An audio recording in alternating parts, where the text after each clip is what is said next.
Diyos ko tabang na unsa naman gikapoy naman ni unsa man gyud wala na gyud mga amang diha. Wala ni mulantaw diha kay amo naman ni ilunod yun niya dapit.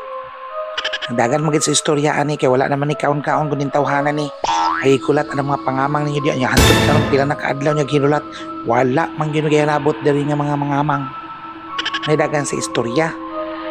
Then naguol kay siya. Pagkaguol niya mao ni ron. Unsa naman ni siya? Wa naman ni na mao. Na nagutman man ko sa kasimana kay nagsalig naman na nga na inyong panghatag yung pangamang. Kaya wa mo punoy pangamang na unsa namang pitsaha karon. May dagan sa istorya mo na inyong hitiman-an diha. Dili lagi sigig magpasalig Ginoo ko tabang na unsa naman ni Na? Gimik-apan na ni. Gikan pa mag-event ta ni. Pag humana mo wedding event, pahuway ko sa kadlaw. Nag-photoshoot na po mo ng Miss San Vicente kay kining naning kay Tani.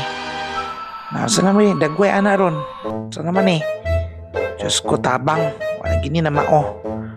As in wa na gyud ni na mao Ginoo ko na unsa naman ni uy. Dili na gyud maayo ni niya yung kamang-kamang diha. Na unsa man gyud wala na gyud mo kamang? Na wala na. Sunod naman eh. Na no ko tabang. Unsa naman eh. Diyos ko. Dagan na sa istorya uy. Kaluoy ba pugkaan niya? No, malihog na lang ginman sa mga pamilya ani ug mga friends. Ginoo ko sa dili madugay. Sa gidula ng mga amang diha bisag lamigas. Bisag mga baki, mga kukak, wala gyud. Diyos ko tabang. Ginoo ko ayo hadiag make up pa di. Ginoo ko. Mabasta na sa social media. Marlo Aperolos, inyo lang gina siyang i-contact ha. Kung naay nag-beauty rest. Diyos ko tabang. Na, mauman na. Kana man.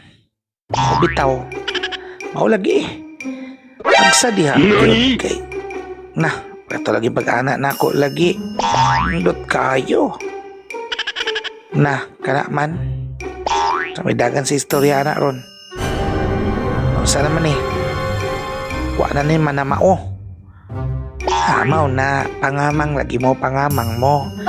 Dili sige marites pangamang. Ako tabang. Saan naman eh? Wala yun ni? Ilunod na ni? What? Ha? Oh no! Taro mo diya. Lunod na? Doy ba taon Diyos ko tabang. Saan naman eh? Wala naman na maos maninoy. Nako. Diyos ko ah. Wala gid ni na maon. Di na gid ni maayo. Mauna. Manidagan sa istorya mga madi.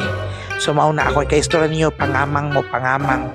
Aron dili magsalimo ang mga tao na mauni karon na mo ni resulta.